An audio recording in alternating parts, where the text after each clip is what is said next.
I declare Mr. Amadou Sabga, Mahmouda Sabga, I don't know his name, Mahmouda Sabga, as the designated Lamido of Sabga.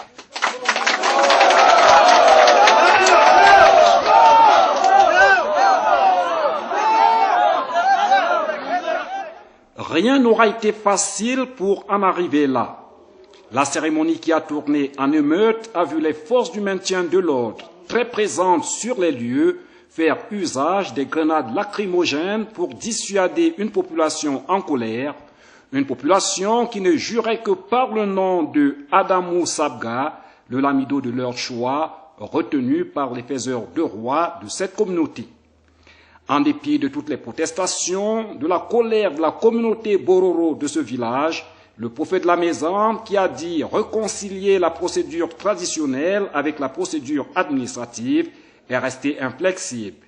Et c'est dans un festival de tirs de grenades lacrymogènes, dans un lamida pris d'assaut par un contingent de gendarmes armés de la manière la plus dissuasive, que le nouveau lamido, seul d'ailleurs sur la liste d'appel à candidature de l'administration, a été retenu et installé séance tenante.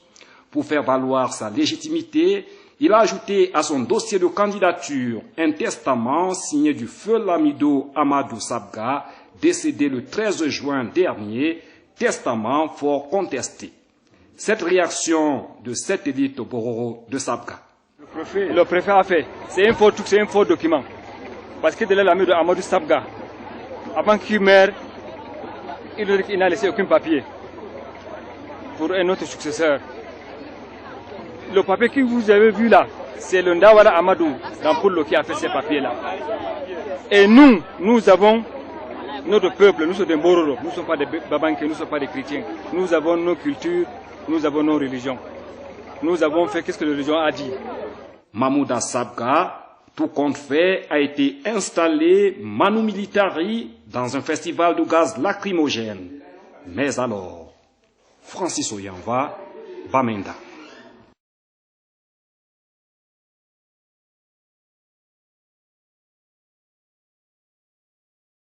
I have come for a public consultation and not to impose a ruler on you.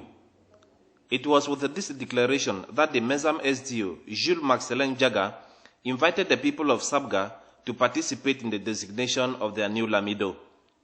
But on realizing that the Lamido designate was not their acclaimed Adamu Buba, the population quickly refused Mahmouda Sabga, blaming his designation on a carefully planned game, as complains Sally Njango.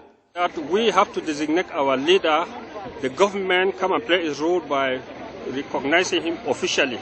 We have done that for the past 5 Lamidos, and we still did it for the new Lamido we elected. This week we have heard about it when our Pa, the late Pa Amadou Sabga, who died, was there. He showed us the will. It's a fake will, and it was forced onto us by the Ndawaraman and his clique. You can notice the people who are here are Babanke people who are coming to support our Mboro leadership. We don't have the same culture, we don't have the same religion.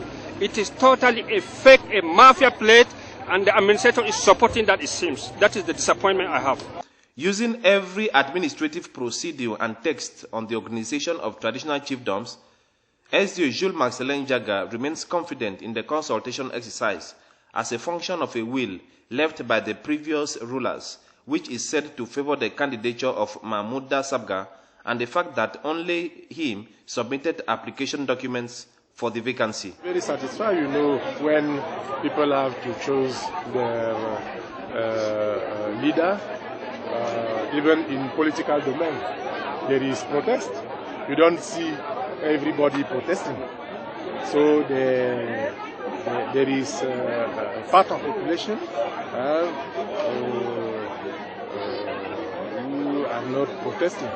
So I'm very, very satisfied with the job I have done.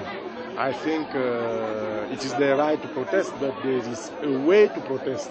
Without intending to defy the administration, the protesters complained that their resistance is against what they term the unhealthy interference of Baba Dampulo in their private affair.